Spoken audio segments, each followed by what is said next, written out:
Salut à toutes et à tous, c'est Stéphane pour la chaîne Foalier, je vous remercie de me retrouver chez moi et donc chez vous. Cet épisode, c'est la suite de celui qui est sorti hier. Je vous ai un petit peu teasé en vous expliquant qu'il y a eu un événement autour de la tombe du soldat inconnu que certains membres du MLF voulaient fleurir en hommage à la femme de soldat inconnu. Et je vous avais dit que c'était une histoire assez rocambolesque, je vais vous la raconter aujourd'hui dans cet épisode. Si vous n'avez pas vu le précédent, c'est juste ici. C'est la vidéo d'hier, où je dressais un portrait de 10 militantes du MLF qui ont participé à cette action. Elles étaient peut-être un peu plus avec le temps, les souvenirs semblent un petit peu brouillés, mais il y en a 9, voire 10 noms qui reviennent systématiquement quand on rappelle cet événement-là, et ce sont ces 10 figures majoritaires du MLF que je vous ai présentées hier. Une fois que je vous ai présenté ces membres, je vais pouvoir vous présenter le contexte dans lequel cet événement a eu lieu, et vous le décrire, et vous allez voir que c'est assez dingue. Le contexte, c'est quoi ? C'est qu'aux États-Unis, les mouvements féministes américains ont célébré par des manifestations, des réunions en plein air et des défilés à Washington et dans le reste des États-Unis, le 5e anniversaire du 19e amendement de la Constitution américaine accordant aux femmes le droit de vote. Donc 1920, nous on a tardé. À Washington, tandis qu'un groupe de secrétaires du ministère de la Défense jetait à la corbeille des dessous féminins, symbole selon elle de l'asservissement sexuel de la femme, quelques 1500 manifestantes descendaient Connecticut Avenue, la principale rue commerçante de la capitale, répondant ainsi à l'appel de l'Organisation nationale des femmes, NOW. Toutefois, le mot d'ordre de grève de 24 heures lancé auprès des employés des services gouvernementaux ne semble guère avoir été suivi. Ça, c'est un article du Monde, un article qui date du 28 août 1970. Conjointement à cet événement, les militantes du MLF se sont dit « Bon, étant donné qu'il y a un événement majeur pour les 50 ans des droits des femmes aux États-Unis, on va essayer de faire une action médiatique. » Et donc, elles pensent à cette action très amusante et très intéressante d'aller fleurir la tombe du soldat inconnu, mais en hommage à sa femme, en hommage à la femme du soldat inconnu, puisque selon elles, je reprends leur slogan, il y a plus inconnu que le soldat inconnu, sa femme. Une action qui est hyper intelligente et qui va être suivie de près.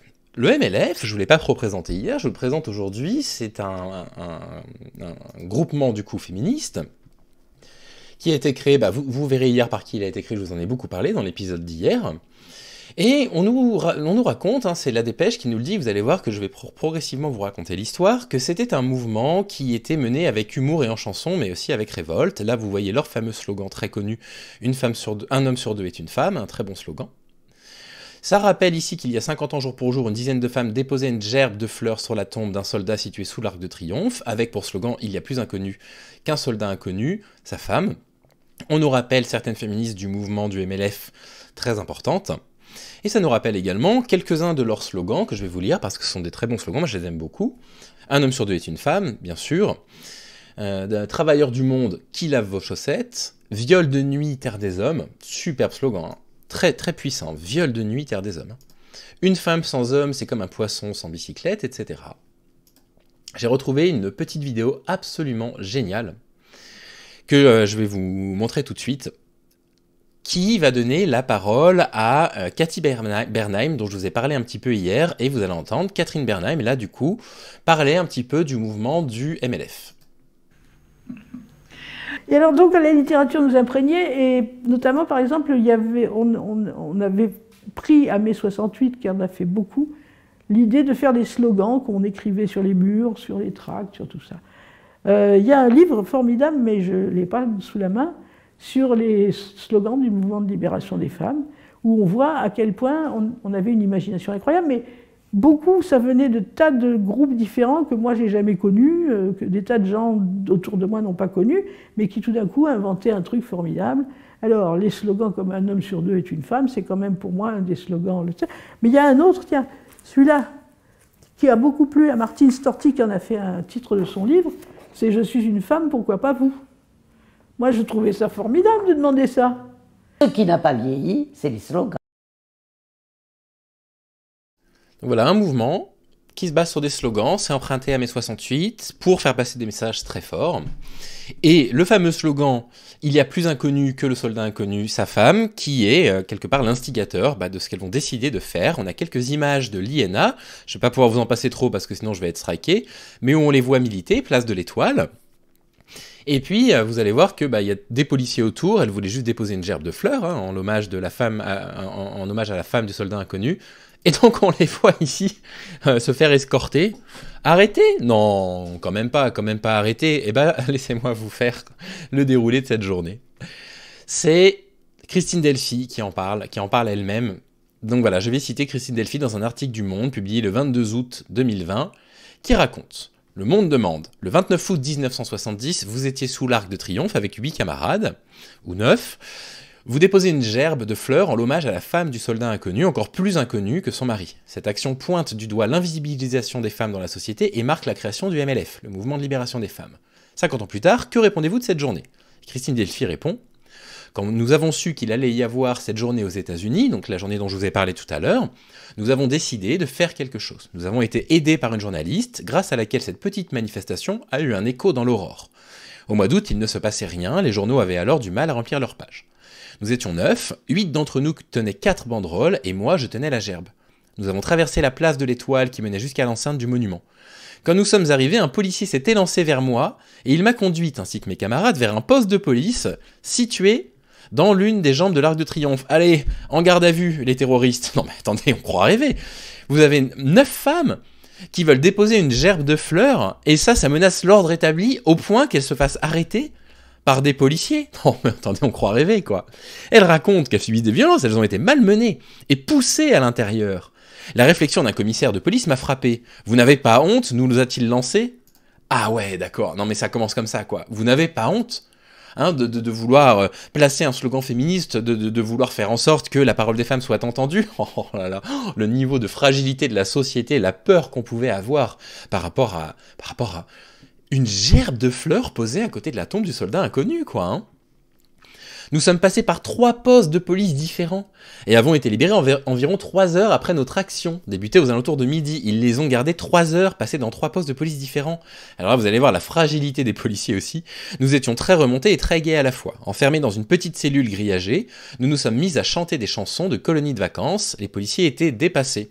Et là, on retrouve exactement ce que nous décrivait l'article au départ, ou ce qu'on a vu avec Cathy Bernheim, c'est-à-dire une ambiance assez bon enfant, qui est faite de chansons, qui est faite de slogans, malgré le côté extrêmement révolté. Les policiers étaient dépassés, ils ne savaient pas quoi faire de nous. Sans blague, laissez-les tranquilles. Certains se sentaient insultés par la banderole. Un homme sur 2 est une femme. Ils croyaient qu'on les traitait d'homosexuels. Oh la fragilité. Il y avait beaucoup de mauvaise foi là-dedans, c'est parce qu'ils n'étaient pas habitués à être critiqués. Mais c'est quoi cette histoire de fou, en fait? C'est quoi et du coup, cette action a été très médiatisée. Ça a été très médiatisé, ça a été le premier événement d'ampleur du MLF, d'après Christine Delphy elle-même, qui a été médiatisé, parce qu'il est complètement rocambolesque, quoi. 9 femmes, 10 éventuellement, menacent l'ordre établi, oulala, c'est dangereux, ces terroristes qui veulent poser des fleurs sur une tombe dans Paris, oulala, attention, mettez-les en garde à vue. Incroyable. Moi je trouve cette histoire absolument incroyable, ça m'a donné l'occasion de rencontrer du coup certaines militantes, enfin de les rencontrer, de découvrir certaines militantes du MLF dont je n'avais jamais entendu parler, CF l'épisode d'hier, n'hésitez pas à vous y référer. Et puis, écoutez, moi ce que je vous propose, c'est de lire un poème. Magnifique. Je vais vous lire un poème d'un groupe de chansons français qui s'appelle Femmes Moustées, qui est vraiment pas connu, que j'avais découvert à la première partie d'un chanteur, qui ont écrit une chanson qui s'appelle La femme du soldat inconnu. C'est une très très belle chanson. Les paroles ont été écrites par Maggie de Cherfy. Il semblerait que Serge Flaubert et Françoise Chapuis aussi aient participé à l'écriture, mais ce serait surtout Maggie, elle, qui aurait écrit le texte. Et voilà, donc je vais vous laisser le texte en même temps. Vous allez voir, c'est une chanson magnifique, La femme du soldat inconnu de Femmes Moustées, que je connais depuis une quinzaine d'années maintenant, et je vous lis le texte. Il est parti mourir la tête dans le vent, comme on part un sourire entre les dents. Les femmes, ça ne part pas, ça meurt à petit feu. Une femme, ça reste, et ça pleure pour 2. Il fallait qu'il s'en aille, il n'est pas revenu. Il a eu sa médaille, mon amour inconnu. Des honneurs à la noix, et quand la mort s'est tue, il a reçu sa croix, mais moi, je n'ai rien eu. Ad vitam aeternam, j'aurais pas ma statue, je n'étais que la femme du soldat inconnu. Ils sont là, chaque année, à son bon souvenir. Moi, pendant des années, je n'ai rien vu venir. Pourtant, on meurt aussi, même quand la vie dure. On meurt même au milieu des pots de confiture. Je l'ai faite, ma guerre, mais entre 4 murs. C'était une autre guerre avec une autre armure. Je l'ai faite à verser des landaux à toute heure. Il n'y a pas que les fusils qui déchirent les cœurs. Ad vitam aeternam, j'aurais pas ma statue. Je n'étais que la femme du soldat inconnu. Une guerre à donner, la vie que de la prendre, Une guerre où la mort ne veut jamais se rendre. Moi aussi je l'ai faite, et même en souriant. Et c'était pas la fête tout le temps. Il fallait qu'il s'en aille, il n'est pas revenu, il a eu sa médaille, mon soldat inconnu. Des honneurs à la noix, et quand la mort m'a prise, je n'ai eu que l'honneur de la femme soumise. Ad vitam aeternam, j'aurais pas ma statue, je n'étais que la femme du soldat inconnu.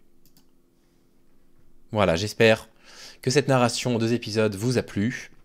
N'hésitez pas à me dire si vous voulez plus d'épisodes de ce type-là. En attendant, je vous souhaite de prendre soin de vous. Je suis ravi d'avoir découvert des militantes du MLF que je ne connaissais pas. On va continuer à essayer de remplir leur page Wikipédia parce que vous l'avez bien vu avec l'épisode d'hier, certaines sont désespérément vides, il n'y a rien. On ne connaît pas leur date de naissance, on ne sait pas si elles sont vivantes actuellement, on n'a pas leurs photos, on n'a rien de leur histoire, de certaines d'entre elles.